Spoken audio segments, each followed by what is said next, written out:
Donc déjà, merci d'être venu. Je ne sais jamais quand est-ce qu'on peut mettre les horaires, etc. C'est pas évident de pouvoir avoir la sensibilité de toutes les personnes en même temps.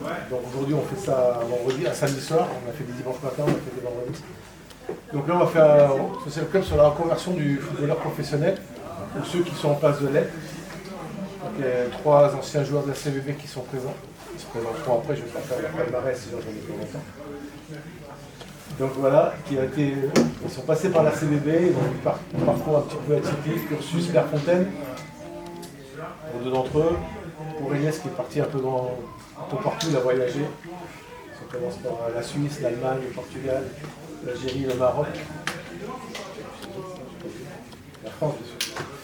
Donc voilà, je vais laisser la parole, ils vont se présenter. Si après vous avez des questions, ils répondront à vos questions pour savoir un petit peu ce que c'est le football de haut niveau, comment on peut y accéder, et surtout tout ce qu'on peut rencontrer au fil d'une carrière qui dure en général entre 8 et 12 ans, 13 ans en fonction de quand est-ce qu'on a commencé, de l'hygiène de vie, de ne pas se blesser, enfin toutes les aléas d'une carrière professionnelle.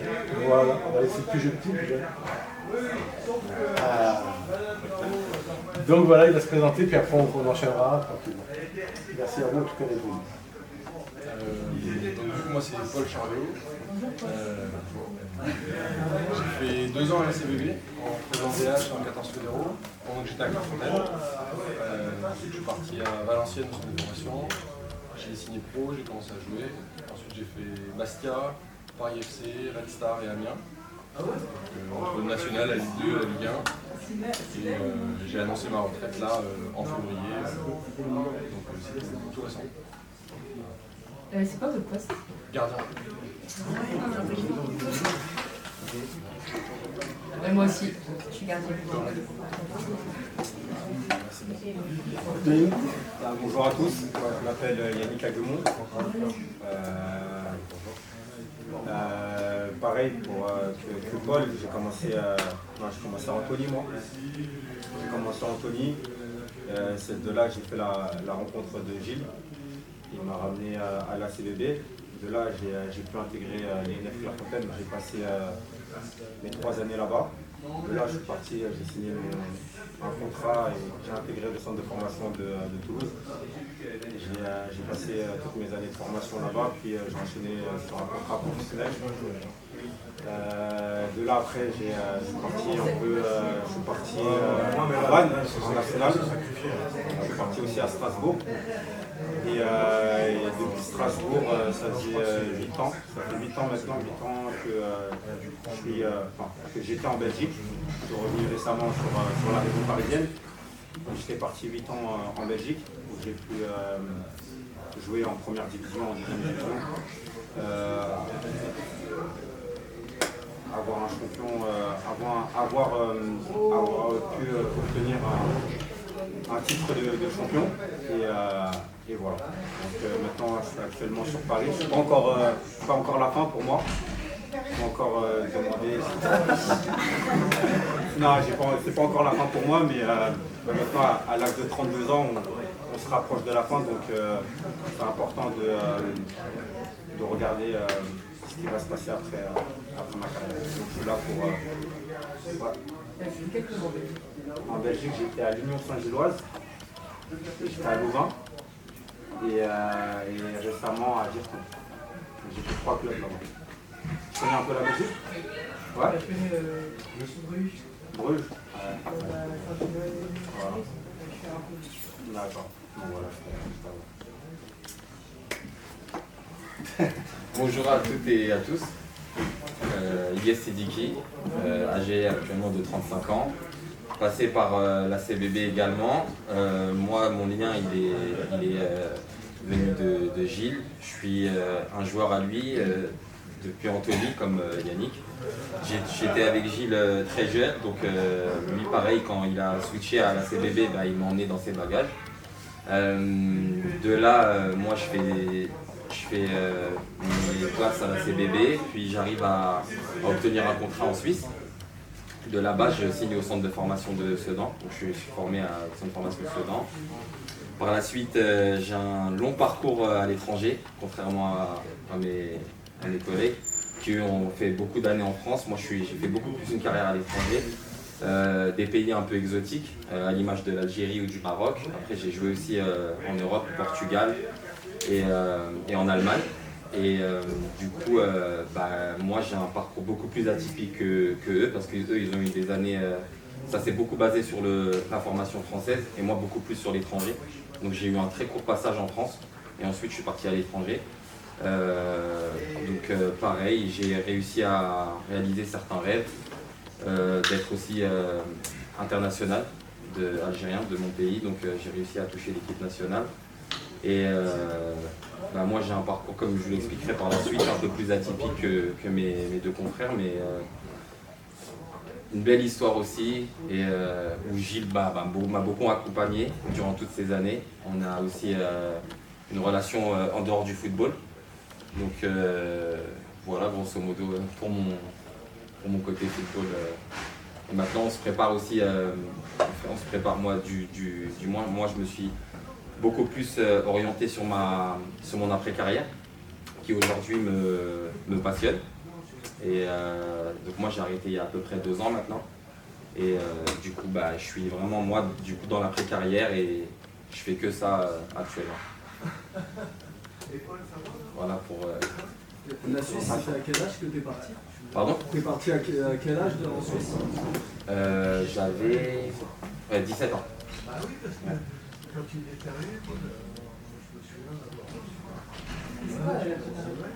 L'après-carrière, c'est justement quand on met un terme à notre carrière de footballeur et que on regarde les opportunités qui se présentent à nous derrière. Qu'est-ce qu'on fait après le football? Certains vont travailler, d'autres cherchent leur voie, cherchent une autre manière de s'épanouir hors le football. On a fait du football toute notre vie, enfin une majeure partie de notre vie, donc après le football il y a aussi une autre vie. Voilà. Et tu veux savoir c'est quoi son après-carrière maintenant? Mon après-carrière, du coup, moi je suis en grande partie, en majeure partie, je suis dans le monde de la finance. Donc je travaille avec un gros fonds d'investissement américain. Et du coup c'est très passionnant, c'est pas comme le football, mais il y a beaucoup de similitudes. Il y a beaucoup d'adrénaline, c'est le monde des affaires, c'est le business. Voilà. De rien. Question, mademoiselle? Mesdames, messieurs? Comment tu es passé du foot au monde de la finance, vu que c'est très simple en fait. Le monde du football, c'est un cercle un peu fermé qui amène des opportunités, parce que moi le monde de la finance je le connais justement par le biais du football. C'est des joueurs que j'ai pu côtoyer qui ont été amenés à mettre leurs capitaux dans ce fameux fonds d'investissement. Donc moi j'ai été mis au courant de ça. Moi aussi j'ai mis un capital dans le fonds d'investissement. Et du coup en fait moi je suis acteur dans le fonds d'investissement. Je suis investisseur moi-même. Et je suis apporteur d'affaires en même temps, parce que moi-même j'essaie de ramener plus ou moins des footballeurs, etc. qui arrivent en fin de carrière et qui ont un certain pécule et qui veulent le faire fructifier. Donc le fonds d'investissement fait fructifier les capitaux. Et du coup moi je vais avoir 2 questions, la première pour toi et du coup la deuxième pour les deux. La première en fait c'est, toi quand tu pars en Suisse à 17 ans, c'est la première fois que professionnellement tu pars pour le football? Non, j'étais déjà parti faire des essais, plus jeune, par le biais de Gilles d'ailleurs, et j'ai eu l'occasion de faire plusieurs essais dans des clubs professionnels, fructueux ou moins fructueux. Ouais. Et là, cette opportunité-là, elle s'est présentée à moi, d'intégrer tout de suite un club professionnel, et je l'ai saisi, et après l'aventure a commencé. Et à ce moment-là, en fait, est-ce que tu as eu quelques essais, est-ce que tu te dis qu'il n'y a que le foot? Ou est-ce que déjà tu avais les finances en tête au cas où le foot ça... Ah non, à cette époque-là c'était que le foot. Ouais. À l'école c'était pas trop ça, donc c'était que le foot. C'était focus sur le football.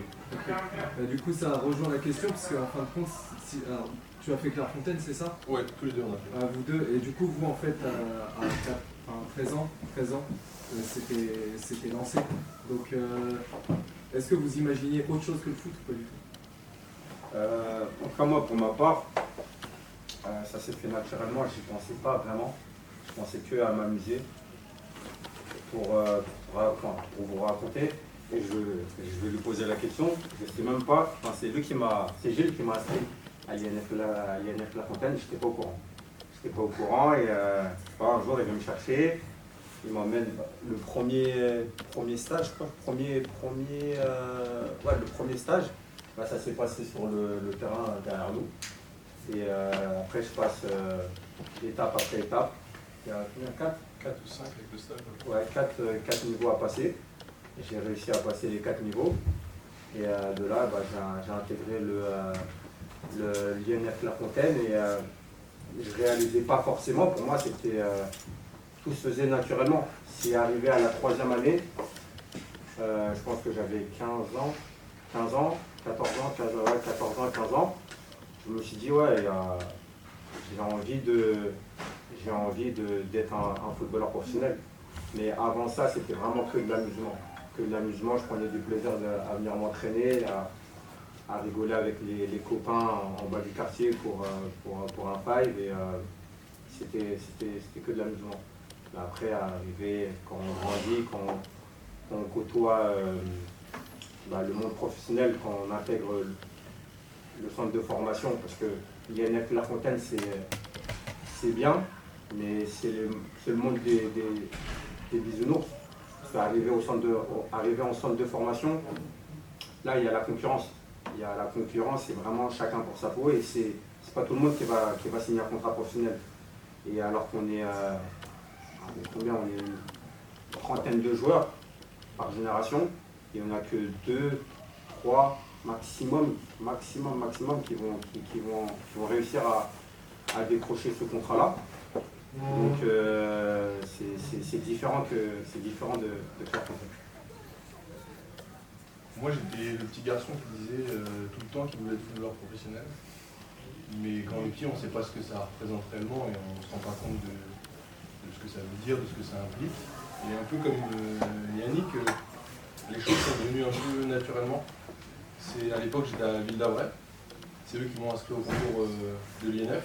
Et en fait, voilà, on passe les étapes, on reçoit les lettres à la maison qui nous disent félicitations, vous êtes pris pour le prochain tour, etc. Jusqu'à ce qu'on reçoive la lettre qui nous dise qu'on est pris. Donc là, effectivement, ça rend les choses un peu plus concrètes. Donc il y a effectivement Clairefontaine qui se passe, où c'est un peu le monde des bisounours parce qu'il n'y a pas vraiment de compétition entre nous. Parce qu'en fait, on n'appartient pas à un club, en fait, il n'y a pas de finalité de performance derrière, on s'entraîne juste, on retourne dans notre club pour jouer le week-end, donc là c'est bébé en l'occurrence. Et tout est venu naturellement, comme le fait de trouver un club. Moi je suis parti à Valenciennes, dans le nord de la France, en centre de formation. C'est eux qui m'ont contacté, ça s'est fait assez naturellement. De là, on continue de jouer, on continue de progresser, de monter d'équipe par rapport à notre âge aussi, jusqu'à ce qu'au final je signe pro, que ça se passe bien. Et donc en fait, le professionnalisme du football est venu presque à moi, alors on met les ingrédients qu'il faut, mais tout est venu assez facilement. Et la chance que j'avais aussi, c'est que j'avais mes parents qui étaient quand même derrière moi pour les études et qui me disaient, bon, au moins le bac, après tu fais ce que tu veux. Donc du coup, j'ai eu mon bac, j'ai signé pro 1 an ou 2 après, et donc du coup je suis resté sans rien faire pendant 1 an et demi. Et en fait, très rapidement, je me suis rendu compte que pour mon équilibre personnel et pour être bon sur le terrain aussi, il fallait que j'ai autre chose que le football dans la vie. Donc j'ai repris des études, donc j'ai continué de suivre des études pendant ma carrière. Et donc j'ai eu un bac +3, mais j'ai toujours eu en tête le fait que le football allait s'arrêter à un moment donné et qu'il faudra bien faire quelque chose derrière. Donc moi je l'avais toujours dans un coin de ma tête, ce qui ne m'empêchait pas d'être à fond sur ma carrière et de donner le maximum pour être bon et performer. Mais pour le coup, moi, l'après-carrière, je l'ai toujours eu en tête parce que déjà, on est quand même pas mal sensibilisé, je trouve, notamment à Clairefontaine, où ils mettent l'accent sur les études parce que justement, comme disait Yannick, tout le monde ne signe pas pro, tout le monde ne fait pas une carrière de 20 ans, etc. Donc moi, je l'avais toujours en tête, donc je l'ai toujours plus ou moins préparé pendant la carrière. Vous avez fait des études de quoi? J'ai fait Amos, je ne sais pas si ça vous parle, c'est une école de commerce spécialisée en sport business. Donc je trouvais ça cohérent par rapport à mon profil, et puis c'est assez généraliste, donc moi ça me plaisait. Et voilà.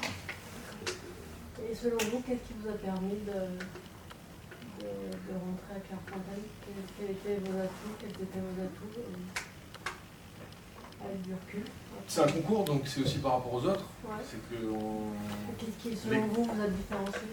les gardiens, c'est assez particulier, parce que c'est vraiment un poste à part.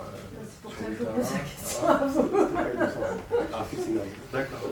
Ben, je pense qu'il y avait une certaine maturité que j'avais à l'époque par rapport à d'autres. Moi, je me souviens très bien quand je suis pris à Clairefontaine, et quand tous les ans, nous, on était 4 gardiens, et chaque année, il y a un gardien qui a été viré. Et la dernière année, donc je reste, et le coach me dit, bon, on te garde toi, mais c'est pas forcément parce que tu es le meilleur, peut-être que l'autre est meilleur que toi. Mais c'est parce qu'on voit une plus grande marge de progression, et qui était lié, moi je suis persuadé, au fait d'être carré, d'écouter, de mettre en pratique, d'être un bon élève, entre guillemets, même sur le terrain finalement. Donc il y a les aptitudes qu'on a à 12 ans, et ça dépend de ce qu'on a fait avant. Mais je sais pas, parce que j'ai été meilleur que les autres pendant le concours que j'ai été pris. Et après, effectivement, il y a tout cet aspect mental que peut avoir ou pas un petit garçon de 12 ans. Qu'est-ce que vous conseilleriez à un jeune, parce qu'il n'est pas là, parce qu'il est sur le terrain de foot, mais en l'occurrence mon fils, qu'est-ce que vous conseilleriez pour atteindre son rêve? Il a quel âge? Il a 12 ans. Qui garde le plaisir en fait, et qu'il garde cette innocence de quand on a 12 ans et qu'on dit qu'on veut être footballeur pro. Et en même temps, il faut savoir ce que ça demande, donc il faut qu'il soit impliqué et qu'il bosse beaucoup à l'entraînement, mais il faut qu'il garde ce côté plaisir, parce que je pense que tous les trois, c'est ce qui nous a fait aller dans le football, c'est parce qu'on était avec nos potes, parce qu'on prenait du plaisir, on s'amusait sur le terrain, et finalement les choses viennent ou pas, mais elles viennent parce qu'il y a du plaisir derrière. Si on en oublie le plaisir, ça sert à rien d'essayer. Merci. Moi j'ai une première question, alors vous avez déjà répondu, mais peut-être les deux autres. Est-ce que votre carrière, votre après-carrière, vous l'avez préparée durant votre carrière de footballeur? Est-ce que vous avez pensé, vous avez commencé après votre carrière de footballeur? Et la deuxième chose, en quoi votre carrière de footballeur vous a permis de développer des compétences que vous avez aujourd'hui dans votre métier d'aujourd'hui? Moi personnellement, j'ai pas encore, je suis en train de commencer à réfléchir un peu à qu'est-ce que j'aimerais faire plus tard. Pour vous, c'est vraiment après que vous vous êtes mis... En fait, c'est pas facile de... Voilà, aujourd'hui, on fait une intervention auprès des jeunes, etc. Mais c'est difficile de faire comprendre à un jeune que le football, ça dure que 10-15 ans. Parce qu'on est concentré. Moi, j'en ai eu des personnes, quand j'étais plus jeune, des footballeurs qui venaient nous rendre visite au centre de formation, etc., qui nous expliquaient que voilà, c'était important, l'école, etc. Tu as les éducateurs qui sont là, qui te disent que c'est important l'école. À ce moment-là, tu es borné, tu es focus. Tu es focus sur le football. Et là, en l'occurrence, on s'approchait on se rapprochait plus vers ce contrat professionnel. Donc, t'entends et puis ça rentre dans un sens, ça sort de l'autre. Donc, c'est pas facile. Mais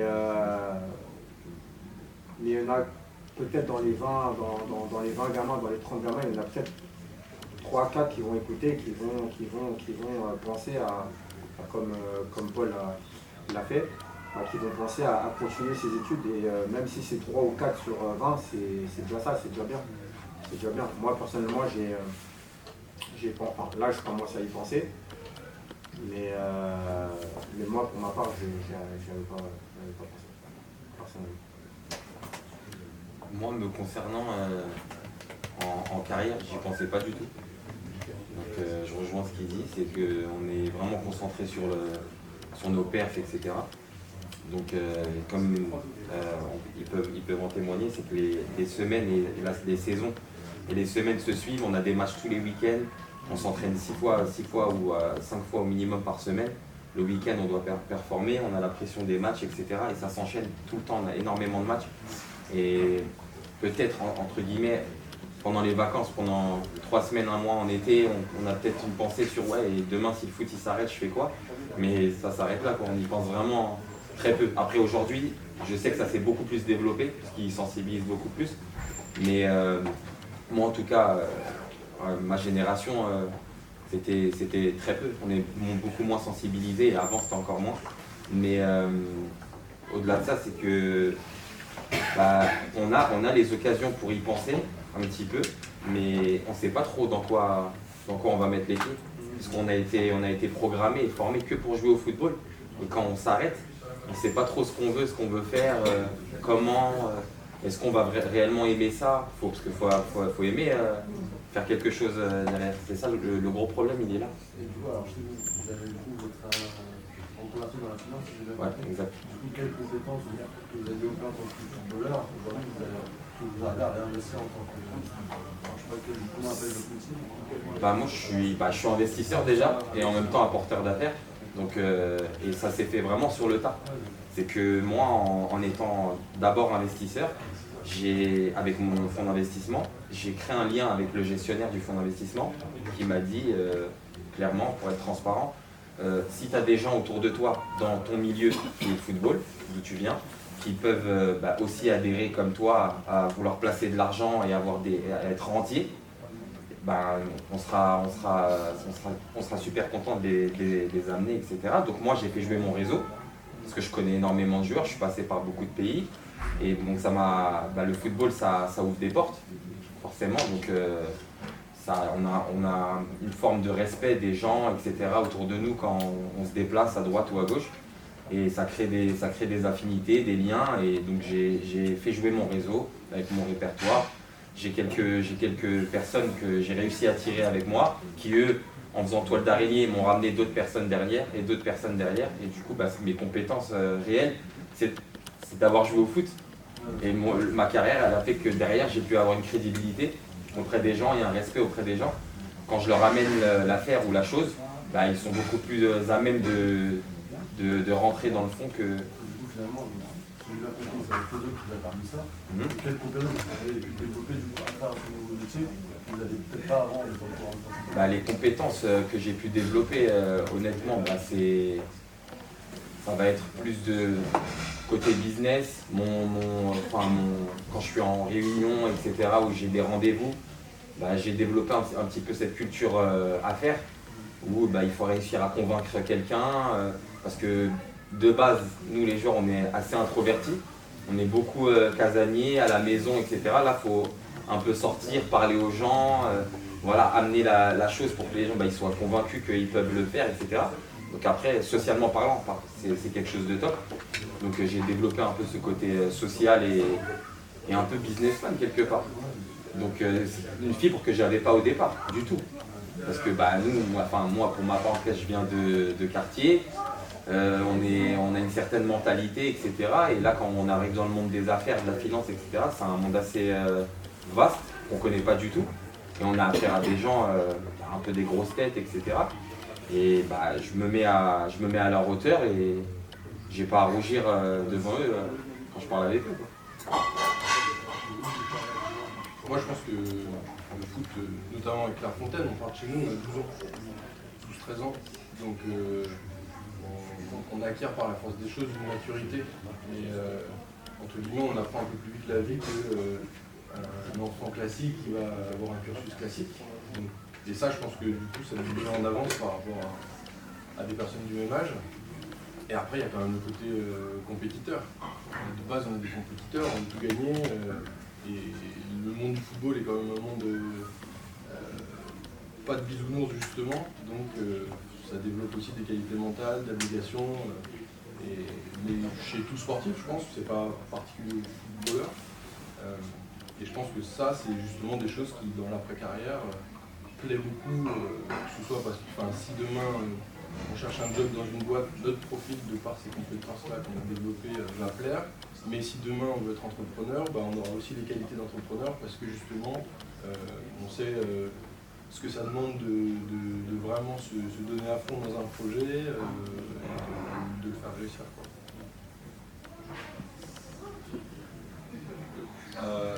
Tout au long de votre carrière, vous avez plusieurs championnats pour Troyes. C'est lequel, peut-être un championnat ou un club où vous êtes plus épanoui et pourquoi? Ce qui fait que vous avez pris plus de plaisir là que quelque part d'autre. Moi, pour ma part, c'était. Moi, j'ai pris du plaisir un peu partout. Ouais, c'est vrai. Après, ça dépend. Des fois, tu vas connaître une saison où tu vas connaître des saisons où tu es champion, tu vas connaître des saisons où tu joues le maintien. Donc, c'est des saisons différentes. Mais au final, quand tu joues le maintien et que tu arrives à avoir le maintien en fin de championnat, c'est comme un titre. Donc, c'est des saisons différentes, mais au final, ça procure des émotions que moi, personnellement, je n'ai pas retrouvé ailleurs. Donc, après, quand tu as un titre de champion, bah, c'est sûr que tu t'entends bien toute l'année avec les joueurs parce que ça gagne, voilà, tout le monde est heureux, etc. Il y a une atmosphère incroyable autour du club. Donc, moi, je dirais en Belgique. Ah, ça à l'Union? Non, à Louvain. Moi, pour ma part, c'est en Allemagne, où j'ai beaucoup aimé la rigueur et la discipline allemande. Donc quand je suis arrivé là-bas, ça a été un tournant quelque part. Parce que j'ai vraiment grandi là-bas pendant mes années et j'ai beaucoup épongé de leur mentalité en fait. Moi je dirais que c'était au Red Star. J'ai fait 4 ans et demi là-bas et c'était un des rares clubs où j'ai été où il y avait vraiment cette ferveur à tous les matchs. Les supporters ils sont incroyables, ça change du début à la fin et ça amène une dimension encore différente. Et il y avait aussi quand même un aspect dont je me suis rendu compte assez tardivement finalement, mais c'était que j'étais chez moi en fait. J'étais en région parisienne, j'avais ma famille à côté, j'avais mes amis à côté. Limite tout ce qu'on peut dire parfois du footballeur, il est obligé de partir loin, il est tout seul, etc. Moi j'ai eu une chance incroyable, c'est que j'avais tout à proximité. Et pour faire l'équilibre, le plaisir de pouvoir voir la semaine un pote ou de la famille, alors que pendant 10 ans avant c'était impossible presque, c'était ponctuel. Donc je dirais ça. Il y a aussi, je pense que tous les trois, tu as fait, gagné le championnat, tu as fait la gagné la Coupe du Monde des 20. Moi je suis international béninois, lui international algérien, on a pu aussi passer des moments incroyables à travers nos pays, que ce soit avec l'Algérie, le Bénin ou la France. C'est des moments aussi qui restent incroyables. C'est différent des clubs, mais c'est encore un peu plus décuplé parce que là c'est un pays tout entier qui te suit et voilà, tu as cet aspect, cette expérience internationale qui joue aussi. Et pour toi, Elias, quand tu dis que les Allemands, il y a une rigueur dans ce qu'ils font, c'est quoi en fait? C'est dans quoi où tu vois qu'il y a une vraie rigueur? C'est les joueurs, c'est le staff qui fait en sorte qu'il y a, les joueurs d'eux-mêmes sont déjà... Ils sont hyper disciplinés. Je donne un exemple tout bête, c'est que on a séance le matin à 10h30. Moi je voulais, quand j'arrive dans un club, et un pays en l'occurrence, l'Allemagne, je veux tout de suite, dans les premières semaines, elles sont très importantes parce que on marque un peu son territoire, il faut se faire respecter, on vient d'arriver, etc. Donc moi j'ai essayé d'arriver un peu plus à l'avance, avant l'entraînement, donc j'ai essayé d'arriver à l'avance pour aller au gym, aller à la salle de muscu, etc. Et j'arrivais peut-être 1h30 avant, je me disais, je suis large, j'arrive 1h30 avant, je peux prendre le petit déjeuner et aller directement en salle de muscu. Mais les mecs, ils étaient là 3 heures avant moi. Donc j'ai pris une claque, je me suis dit, les mecs, ils arrivent à quelle heure au stade? Donc tout ça, nous en France, on est formés en France. Moi je me rappelle quand on avait entraînement à 10h30, on pouvait être à 10h au vestiaire quoi. On se change rapide et on va sur le terrain. Mais ils arrivent dans un pays où les mecs, il n'y a pas de secret en fait. Et je sais que quand je suis arrivé en Allemagne, là par contre j'ai vraiment fait un gros travail. Et de là, comme j'ai dit, c'était un vrai tournant parce que j'ai dû prendre je sais pas combien de kilos de muscles là-bas. Et derrière, tout devenait beaucoup plus facile pour moi sur le terrain. Donc voilà, pour moi c'est l'Allemagne en tout cas. Yes, ce que tu diras maintenant, est-ce que tu l'aurais accepté quand on te demandait avec Gilles de faire De faire quoi? Justement, d'aller au-dessus, même dans les horaires et tout ça. Enfin, pas, tu étais en retard et tout ça. Mais est-ce que tu aurais accepté qu'on ait une discipline comme ça dans la mentalité? Après, tu l'as fait parce que tu étais pro. Mais je pense que des clubs pro en France ont aussi cette discipline. Et est-ce qu'à ce moment-là, tu étais plus jeune quand on était avec toi, mais est-ce que vous acceptiez ça? C'est pareil pour tous les sports. Non, honnêtement, quand plus jeune, et en plus c'est vraiment mental. Donc après vous avez mûri, vous êtes aperçu, voilà. Mais c'est beaucoup de cas de joueurs français qui sont à l'étranger, et surtout en Allemagne, parce que si tu regardes, il y a beaucoup de joueurs français jeunes qui partent en Allemagne, qui mûrissent là-bas. Exactement. Parce qu'en Et, fait, mais la discipline, elle est peut-être la même en France, mais on l'accepte moins. Ouais, mais moi je pense. C'est beaucoup plus laxiste en France. Oui, parce que on était plus laxiste parce que ouais, c'est une mentalité. vous faisiez pas ce que vous voulez, mais on n'avait pas de punition. Enfin, on n'avait pas de punition. Ouais, et aussi. L'état d'esprit quand on vous a eu à 13 ans ou 14 ou 15, Charles, on t'a eu Paul, on t'a eu à 13 ans, toi c'est peut-être un peu plus tard, Yannick c'est peut-être 13 ou 15, ouais. Et vous n'étiez pas encore capable d'accepter si on vous engueulait pour le retard et tout Tu sais Philippe, moi il y a un truc que j'ai remarqué vraiment, c'est que moi j'ai fait beaucoup de pays. Le joueur français, il est tellement doué qu'il va se reposer sur ses acquis. C'est les meilleurs au monde. Ça, je suis d'accord. En plus, surtout dans le bassin parisien, dans l'Île-de-France. C'est le plus gros vivier du monde.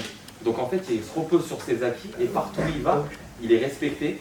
Et on le voit comme je sais pas quoi. Oui, mais s'il se repose sur ses acquis, qu'il soit en France ou à l'étranger, s'il ne travaille pas comme tu viens de le dire, eh ben, il réussit pas. Justement, c'est que le joueur, surtout le joueur parisien, il arrive dans des clubs, exemple à l'étranger, il a déjà un temps d'avance. Mais le joueur étranger, il est tellement discipliné que sur la durée de la carrière, il va faire une plus belle carrière. Parce qu'en fait, il a beaucoup moins de qualité intrinsèque. Mais sur le long terme, ah oui, s'il ne travaille pas, ah oui, il explose. Mais nous, le joueur français, voilà. Il y en a plein comme toi qui ont compris que oui, après. En Allemagne, si tu ne travailles pas, c'est clair. Il y en a qui réussissent. Les jeunes qui partent de France, que les clubs français ne gardent pas et qu'ils envoient et qu'ils les reprennent après, qu'ils les rachètent très cher, ils s'aperçoivent. Il y a beaucoup en Allemagne, comme tu dis, qui sont sortis parce qu'il faut travailler. C'est la base de tout. Et, comme tu as dit, il faut travailler et après le travail. Et à la fin de la carrière, il y a la suite. Exactement.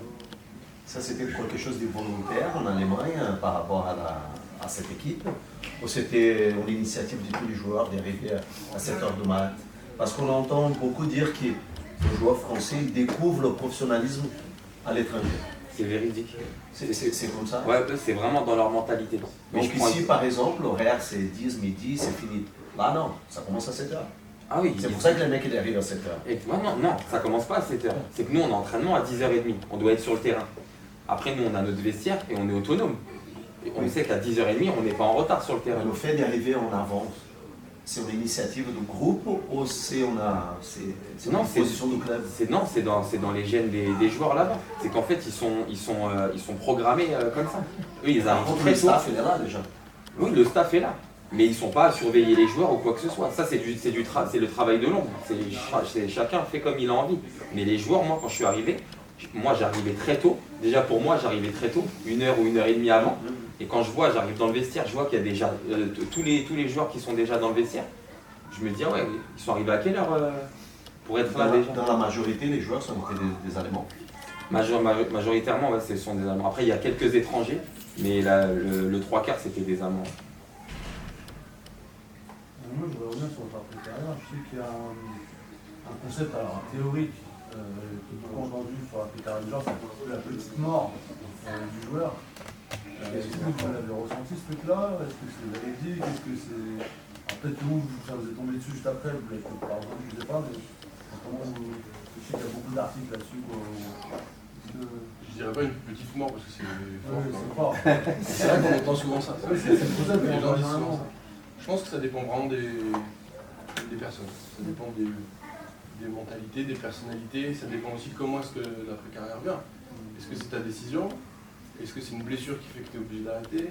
Est-ce que tu l'as préparé ou pas? Parce que c'est pareil, c'est aussi bien vivre son après-carrière.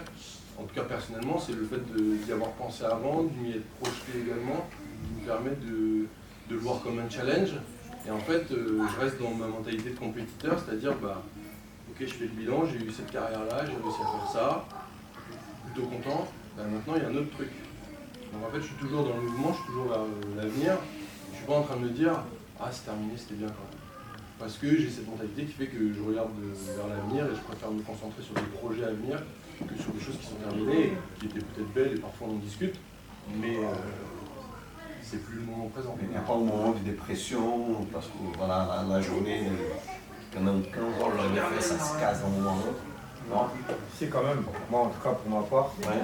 Vous avez déjà entendu parler des joueurs? On entend, hein? Bah, c'est. Comme il a dit, chaque personne le vit différemment, mais quand t'as des joueurs qui vont faire une carrière qui ont commencé assez tard, qui ont signé peut-être assez tard leur contrat professionnel, qu'ils ont depuis l'âge de 12 ans, même si c'était que de l'amusement, on était dedans, quoi. C'était entraînement.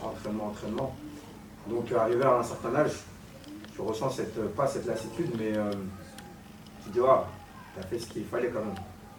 T'es content, t'as vécu des trucs incroyables, t'es satisfait de ta carrière. Après, t'as des personnes, tu peux tomber sur certains cas où, comme il a dit, c'est le football qui t'arrête, c'est les blessures qui t'arrêtent. Et à ce moment-là, bah, ça devient un peu plus compliqué, c'est pas ta décision personnelle. Et là, c'est compliqué à vivre. Parce que, en vrai, être sportif de haut niveau, c'est un style de vie que c'est vraiment un beau style. Je suis content d'être footballeur, de rentrer chez toi à 13h30 ou à 14h à la maison, quoi. T'es vraiment content, alors que un travail lambda, c'est de fonctionnaire, c'est 9h, 17h, 9h, 18h, c'est pas facile. Et d'avoir ce rythme-là, quand tu le perds, c'est pas facile à vivre, mais après il faut savoir switcher.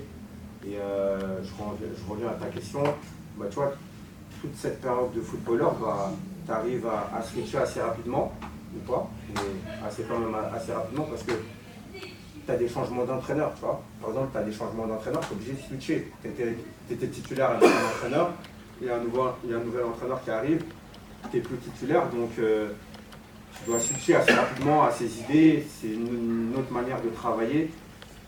La rigueur par rapport à la rigueur qu'il a pu acquérir en Allemagne, et bah, cette rigueur-là, tu vas la retrouver dans ton travail plus tard. Tu vas venir à l'heure au travail, tu vas vouloir entreprendre quelque chose, une idée, bah, tu vas t'en donner les moyens. Et bah, tout au long de notre carrière, bah, on a réussi à acquérir ces qualités-là qui va nous permettre, normalement, parce que voilà, je ne sais pas ce qui va arriver demain, mais qui va nous permettre de mieux anticiper les choses. Et la vie, c'est toujours de l'anticipation, c'est savoir switcher n'importe quel moment, s'adapter exactement. Est-ce que vous aimiez vous entraîner? Ouais.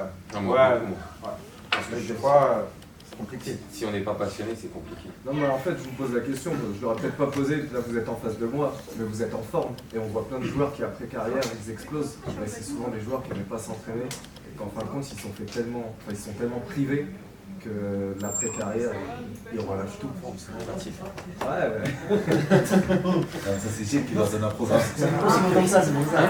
C'est une grosse différence. C'est Gilles qui donne juste là qui donne le programme après-carrière. Pourquoi tu me penses sur toi? Non, après, on fait encore un peu de sport, etc. Ah bah ouais, mais en fait, ça revient à t'utiliser l'adrénaline. Je pense que la perf vous a amené des choses que vous êtes obligé de garder. T'en as besoin aujourd'hui de ça. Ouais, c'est un peu addictif. Hein. Ouais, mais je me doute. Ouais. Moi, me concernant, si je fais pas de sport, par contre, là, je sens que je meurs. Ouais, c'est vraiment une addiction. Après, t'en as aussi, ils arrivent, ils s'en foutent et... Ah oui, j'ai Ils peuvent aussi avoir, c'est ils ont peut-être aussi raison. Hein. Ouais, mais Que toute une carrière où tu es pesé tous les matins, tu manges pas ce que tu veux, tu dois arriver à un certain poids, c'est chiant, tu vois. c'est là où j'allais en venir, parce que tu vois, tu as comparé un métier lambda qui a des horaires classiques et tu disais, bah, tu as de la chance, tu rentres chez toi à 14h, à 15h. En fin de compte, je pense que vous l'avez vécu, mais pour le grand public, et nous on le voit avec les joueurs, ils se rendent pas compte de tout ce qu'il y a derrière. Les jeunes, ils se rendent pas compte de tout ce qu'il y a derrière, et c'est des sacrifices, mais, mais c'est terrible. Ouais, c'est terrible. Et c'est tout aussi dur. C'est très costaud. Après, on est formaté, c'est pour ça. C'est plus, ça devient plus difficile pour nous. On va y penser parce qu'on sait que pour être performant, on doit pas faire ci, on doit pas faire ça. Mais après, on est formaté. Là, aujourd'hui, même si on n'est plus dans le circuit, etc., tu vas garder on est formaté. Toute notre vie, elle sera comme ça. On aura une discipline, une rigueur envers nous-mêmes. Comme manger des pizzas dimanche soir quand tu rentres à Carfontaine. Ouais, mais ça, après, non, mais c'est pas parce que tu es footballeur que tu peux pas... C'est un retour jeunesse un peu. Et là, en France, il y a des programmes, etc., pour partir à l'étranger. Comment c'était pour s'adapter à la philosophie et peut-être dans les autres pays, dans les jeunes? À l'étranger? Ouais. Est-ce qu'il y a une grosse différence au niveau de philosophie? Ça dépend les pays. Après, c'est un ballon et 22 joueurs hein, sur le terrain. Donc ça, c'est un langage international, le football. Il n'y a pas trop de... Après, ça dépend les pays. Il y a des pays où ils sont plus dans le prendre du plaisir en jouant au football. Il n'y a pas trop de pression. Moi, exemple, j'ai joué au Portugal et c'était vraiment c'était magnifique. C'était soleil. On jouait, le résultat il importait peu, c'était du plaisir, voilà, c'était juste, c'était professionnel, mais ça restait beaucoup du plaisir. Parce que c'est une mentalité un peu du sud, qui rejoint le sud, ces pays un peu Espagne, Portugal, etc. Où c'est la beauté du football avant tout, avant le résultat, etc. Mais, exemple, l'Allemagne que j'ai pris, c'est une autre mentalité. C'est vraiment, c'est rigueur, discipline, compétiteur. Pardon ? Tu t'es adapté assez facilement, c'était dur. Je m'adaptais facilement, ouais, je m'adaptais facilement. Parce qu'après, en fait, c'est comme je l'ai expliqué tout à l'heure, pour moi, les premières semaines, les premiers mois, ils sont cruciaux. Dans le sens où c'est là où on se fait respecter d'un vestiaire. On arrive avec notre bagage, notre talent, etc. Mais il faut avoir aussi une force de caractère. Moi, je sais que j'avais un fort caractère. Donc moi, quand j'arrivais dans les équipes, j'arrivais plus ou moins à me faire respecter par l'ensemble du vestiaire. Et après, les performances sur le terrain, c'est ce qui parle. C'est dès les premiers matchs, dès la pré-saison, quand on fait les matchs amicaux, il faut tout de suite s'imposer, montrer qu'on est là, on est un patron et on ne va pas laisser notre place. Quoi. Et après, on a le respect de tous, de notre staff, de nos coéquipiers, des supporters. Donc après, c'est régal. Vous avez appris l'allemand ou... Un biche.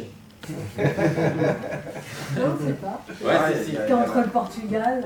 Ouais, je parle un petit peu portugais un peu plus. Ouais. Et après, l'allemand, c'est un peu difficile.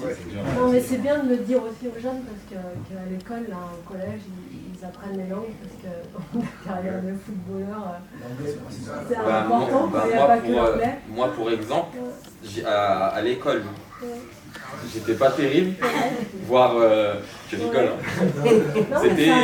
C'était coup-ci, coup-ça. Ouais. Mais par contre, ça c'est super, c'est qu'en ayant fait plusieurs pays à l'étranger, la langue qui nous réunit tous, c'est l'anglais. Et ça m'a permis vraiment de parler couramment aujourd'hui anglais.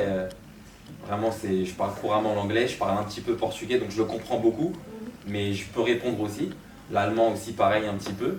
Et après, moi, je suis d'origine algérienne et marocaine. Donc l'arabe, c'est aussi ma langue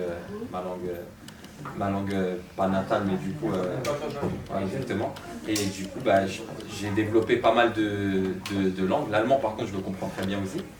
Et c'est aussi... Sur place, comme ça. Non, ça a pris un petit peu de temps. Après, j'ai passé énormément de temps là-bas. Mais du coup, après, c'est l'anglais principalement. Mais à l'école, j'étais nul en anglais. Faut pas dire ça. Après, non. Mais après, quelques années plus tard, sur le tas. Ouais, c'est sur le tas. Je pense que si tu veux te sentir bien dans un groupe, tu es obligé de Ouais. pouvoir communiquer. Tout Ouais, ça. c'est la barrière de la langue. Si tu fais l'effort d'eux, je pense que les gens ont plus d'acceptation facile. Bah aussi, ouais, exact. Après, les Allemands, ils parlent beaucoup anglais, donc... Ils parlent beaucoup anglais, exactement. peut-être, Ah, ils ont un bon niveau d'anglais. Ah oui, c'est mieux parce que l'allemand, c'est compliqué. C'est mieux. Super dur l'allemand. Je peux poser une autre question? Non, Ouais, après, moi, je reviens sur le poste de gardien, excusez-moi. Mais à quel âge vous vous êtes dit, je veux choisir le poste de gardien et pourquoi? Quand il est né. Il a arrêté un volcan. Non, j'étais, je sais plus, je crois que j'avais peut-être 8 ans. Et il manquait un gardien sur un match qu'on faisait. Donc je vais dans le but à reculons parce que personne ne veut aller dans le but quand on est petit. Et je fais un arrêt, je me dis, oh, c'est trop bien. Et j'avais la chance aussi à Ville-d'Avray où un des éducateurs était lui-même gardien enseignant. Donc il nous faisait des entraînements spécifiques gardiens, chose qui est assez rare chez les très jeunes. Et du coup, bah, ouais, 8 ans j'ai commencé, ça m'a plu. Ouais, ça m'a plu. Et on était allé te chercher à Clairefontaine en 13 ans avec Alphonse Herrera. Tu es vu là, je me souviens, parce que j'étais là. Ah oui, voilà, c'est la culture. Hein? Non, mais parce que je me souviens avec ses parents et tout ça, puis la Gauthier et tout ça. Pour revenir un peu dans le sujet, aujourd'hui ça se parle beaucoup et c'est pour ça qu'on est là aussi. Mais à l'époque, je pense que ça ne se parlait pas beaucoup. Je prends en retard. Mais déjà, vous avez une expérience à l'étranger, ça se parlait déjà de la reconversion pour les plus anciens qui ont été dans le club, au Portugal, en Allemagne. Vous avez où ces contacts, ces discussions dans les clubs pendant votre carrière? Vestiaire, est-ce que quand vous étiez ensemble, enfin, vos potes, en fonction de l'âge, certains parlaient déjà de reconversion, parce qu'on a fermé. Donc le club, il vous supportait dans ce sens-là? Supporter, il y avait... Les mises en garde. Oui, il y avait beaucoup de choses. Non, moi personnellement dans les clubs, quand ça parle reconversion, etc., ça ne parle pas d'une réelle reconversion. La plupart des joueurs en général, ils ont les mêmes centres d'intérêt, ils veulent investir dans l'immobilier, avoir de la sécurité de la pierre, parce que bon, ils gagnent très bien leur vie, donc ils ont la sécurité de la pierre, de faire quelques investissements fructueux, etc. Mais c'est vraiment que entre nous, quoi, dans le vestiaire. Moi je l'ai connu. Il y a des joueurs, ils disent ouais écoute j'ai un bon plan pour acheter là-bas, il y a un lot d'appartements. Ça c'était le plan après la carrière. C'est voilà, avoir un peu de rente. Un niveau économique, être tranquille. Ouais exactement. Mais j'ai pas il n'y avait pas une reconversion. Non, j'ai pas beaucoup d'exemples où il y a des gens qui m'ont dit voilà moi je veux être banquier ou je veux faire ma société, ou moi j'ai pas beaucoup d'exemples comme ça. La plupart ils ont les mêmes. Ces discussions avec la direction des clubs. Il y a même des champions de maintenant, je pense que dans les clubs, ils parlent pas. Ah, c'est vrai, c'est la pierre et. Après, il y en a quand même beaucoup qui montent leur business. Je pense que le foot amène cette fibre d'entrepreneur. Et donc, il y en a beaucoup qui montent des restos, des bars, et même des sociétés de location de voitures, de nettoyage. Mais ils ont cette fibre entrepreneur. Après, on n'en discute pas énormément dans le vestiaire. Moi, j'ai toujours ressenti... Dans le vestiaire, je l'ai dit, parce que Gilles il a parlé de ça. Entre vous, ça ne se parlait pas. Moi, il y avait deux anciens, vous écoutez quelque chose, les mecs en fait, s'écouter. Quand tu vas avoir ces discussions-là, ce sera quand tu vas te tourner vers les anciens, parce que il y a toujours dans un club de foot, il y a toujours dans les vestiaires quelqu'un qui a 35 ans, qui est en fin de carrière, donc en fin de carrière, donc lui qui pense à ce moment-là à sa reconversion. Et ces personnes-là, ils ont l'intelligence de venir vers les plus jeunes.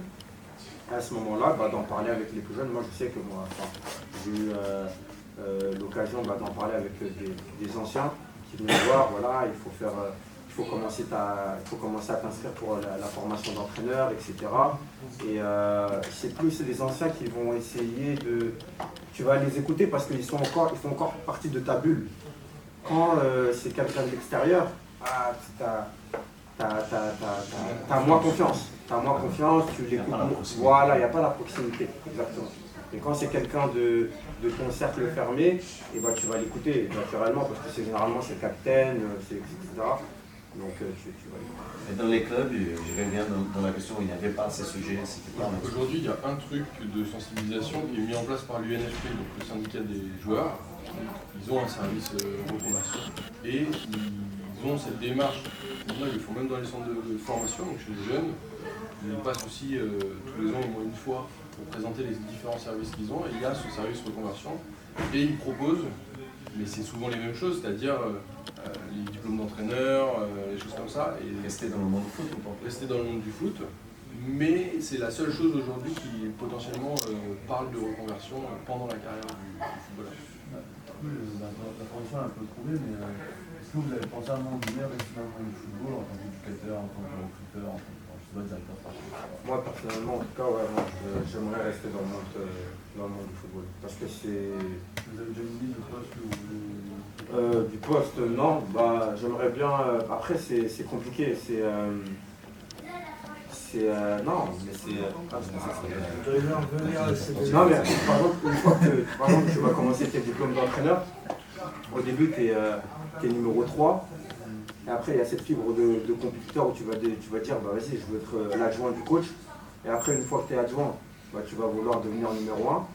Donc, et ça, c'est sur le tas que tu apprends, enfin, que tu vas capter que, ouais, je veux plus. Mais après, il y a beaucoup de choses.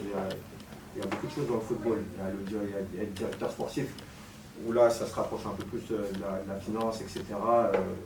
Contrôler le budget, faire les transferts, etc. C'est intéressant aussi. Et après, bah, ça dépend si tu as envie d'être sur le terrain, d'apprendre à tes joueurs, de transmettre aussi. Vous êtes plus proche du terrain ou plus...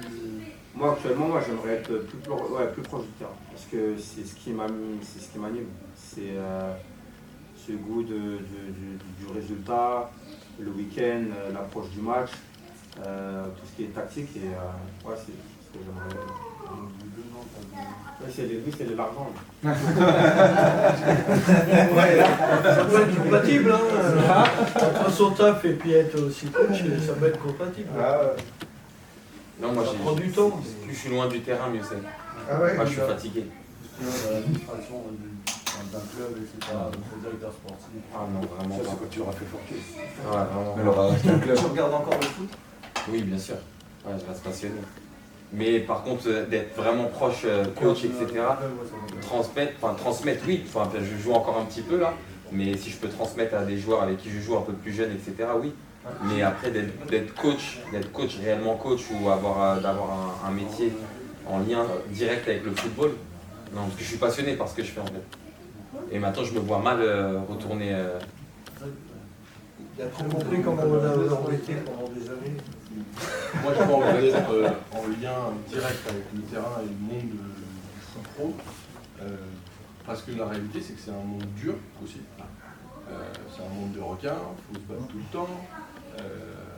Voilà, c'est pas forcément un environnement ultra bienveillant. Et donc, pour l'après-carrière, oui, j'ai envie d'optimiser le fait de connaître le football, de savoir comment ça se passe, de connaître des personnes, mais pas au niveau du jeu, pas au niveau du terrain, parce que justement, quand moi je prends la décision d'arrêter, j'ai aussi cette volonté de sortir de ce truc un peu de requin et de prendre un peu de recul par rapport à tout ça, parce que finalement, comme Yannick disait, nous, 12 ans à Clairefontaine, même si on n'est pas pro, tu commences déjà à être dans le circuit, donc 18 ans, moi j'ai 30 ans aujourd'hui, 18 ans dans le circuit, bah, ça fatigue un peu quoi, au bout d'un moment. Vouloir prendre un peu de recul par rapport à tout ça et justement juste garder ce qui nous plaît, c'est-à-dire faire un foot avec des potes de temps en temps ou aller au match si on connaît encore des joueurs et supporter, mais d'être un peu détaché de tout ça. Moi en tout cas j'en ressens le besoin et donc j'ai pas envie de me remettre tout de suite dedans et même à terme je pense pas. Parmi les coéquipiers à vous, etc., des anciens footballeurs, est-ce qu'aimez vos clubs quand on parle de football? Moi j'ai beaucoup ce cas moi. Ouais. Parce que moi j'ai beaucoup ce cas. Enfin, dans ma génération, j'ai pas mal de gens qui sont détachés, même à la télé, ils ne le regardent plus. Ouais. Ils sont. C'est dû à quoi ça? Bah, c'est un trop de football en fait.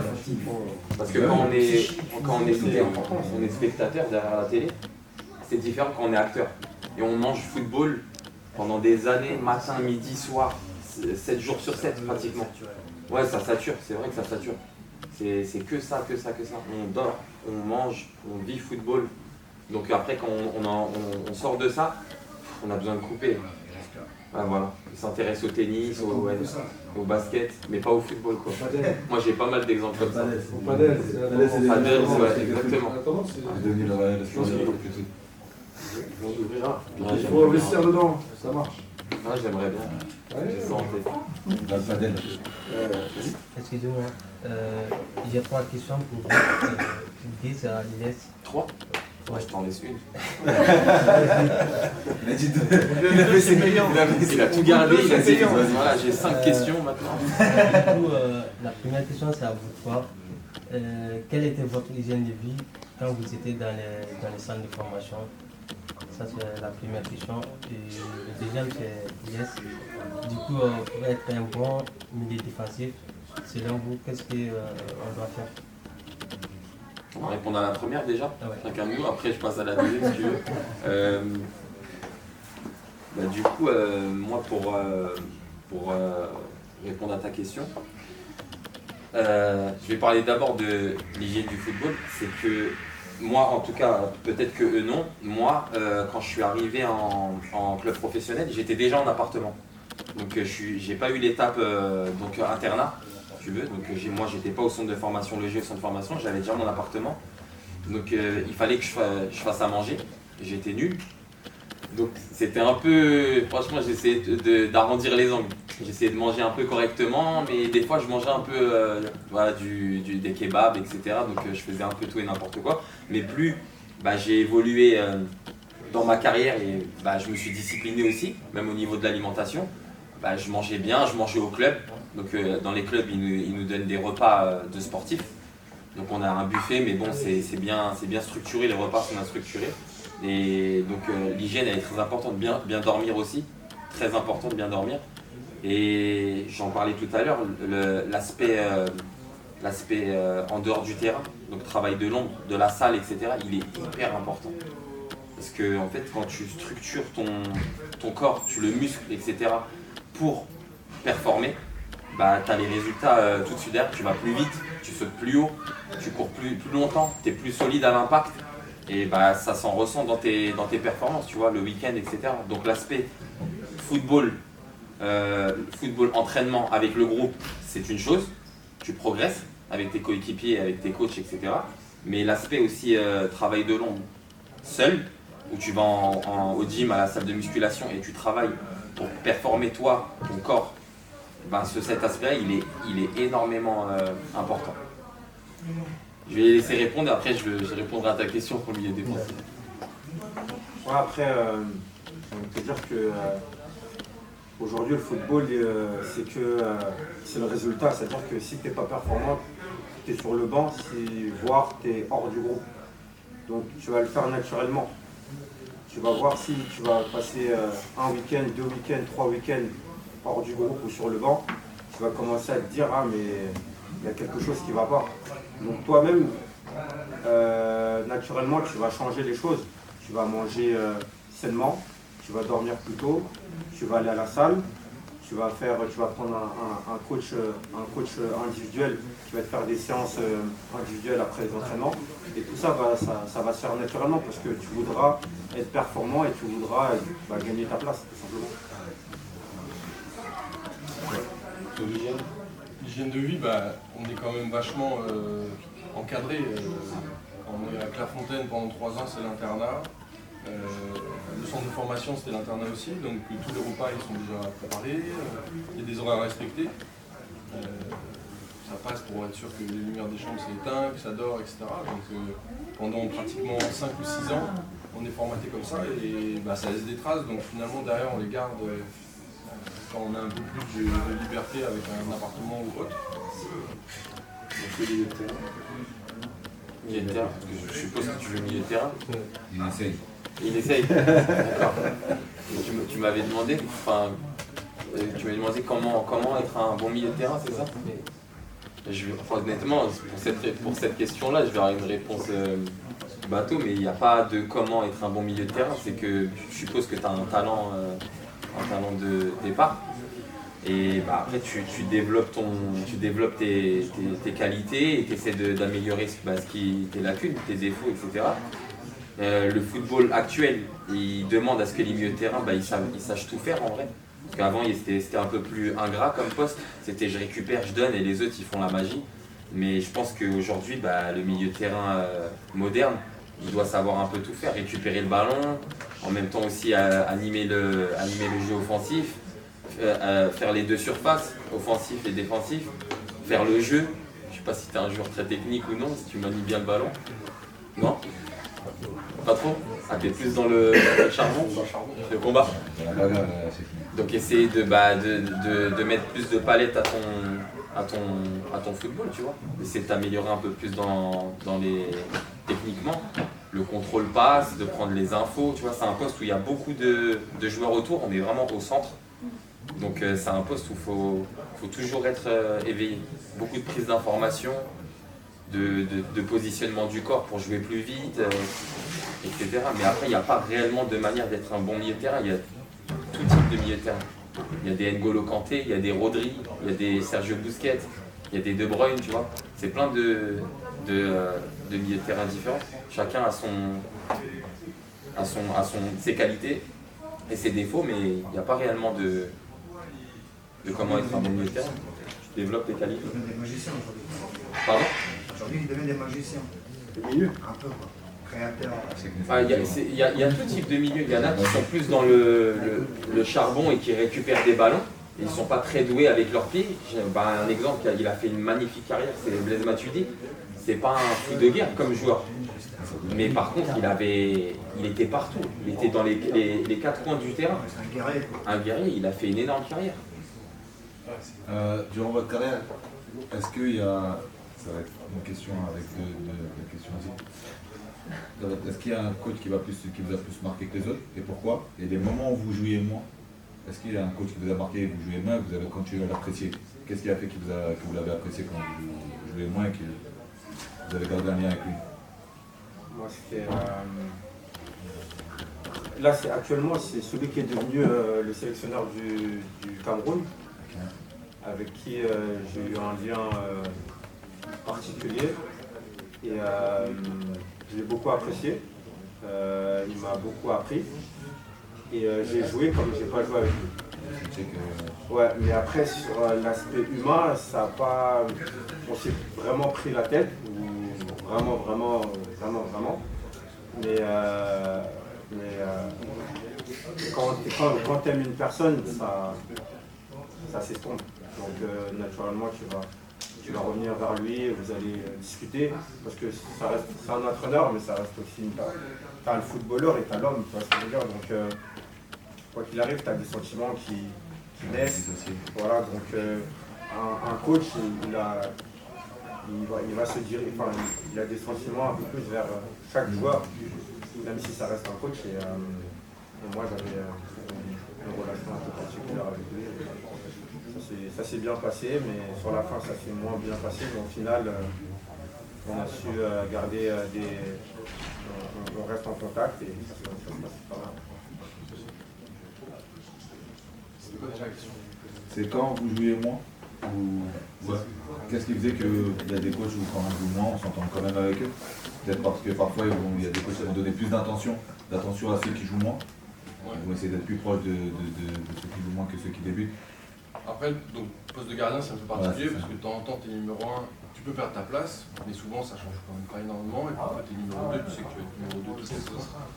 Moi, personnellement, les entraîneurs avec qui ça se passait bien, que je joue ou que je joue pas, c'est parce que c'est des personnes avec qui on pouvait parler. Et il y a des entraîneurs qui disent ma porte est ouverte, mais en fait, tu discutes jamais avec lui. Parce que faut que ça aille dans les deux sens, dans les relations. Et tu as des entraîneurs qui sont à l'écoute, quand ils viennent te demander ton avis aussi, parce que c'est pas parce que tu joues pas que tu n'existes plus, tu fais partie de l'équipe, tu peux apporter quelque chose de différent.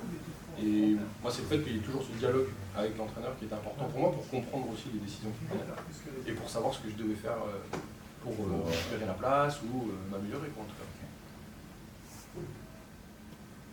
Donc concernant, par rapport à ta question, ça englobe aussi le football amateur, quand on était avant d'être professionnel, ouais, ça peut, dans l'ensemble. Non, c'est vrai, ça englobe les différents entraîneurs que vous avez connus. uniquement en pro. Moi, il y en a un à côté de moi. Il a eu un énorme impact. Je pense que c'est la personne, le coach qui m'a le plus impacté en fait. Malgré que j'ai eu plein de coachs après en pro. Donc c'est cette personne-là en vrai. Et parce qu'il y avait un. Sur l'hygiène des vies, j'imagine. Oui, exactement, surtout. Ouais. Parce qu'il y avait un rapport. Non, c'est que il y a des gens qui rentrent dans vos vies un jour et on ne peut pas l'expliquer, mais c'est fusionnel tout de suite quoi. Après, ça dépasse le cadre du football aussi. C'est que voilà, il devient une personne à part entière de notre famille, de notre entourage. Donc c'est quelqu'un de très proche.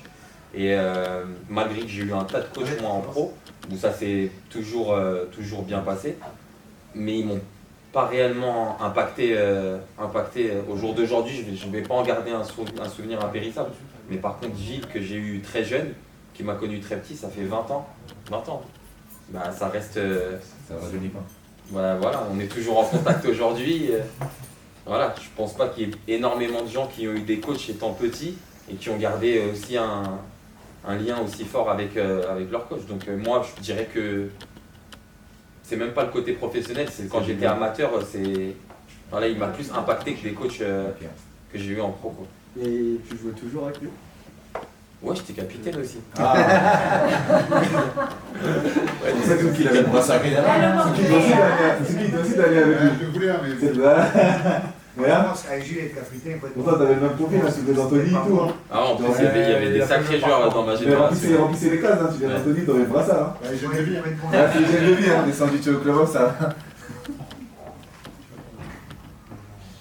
D'accord. Question? Ouais, moi j'en ai une.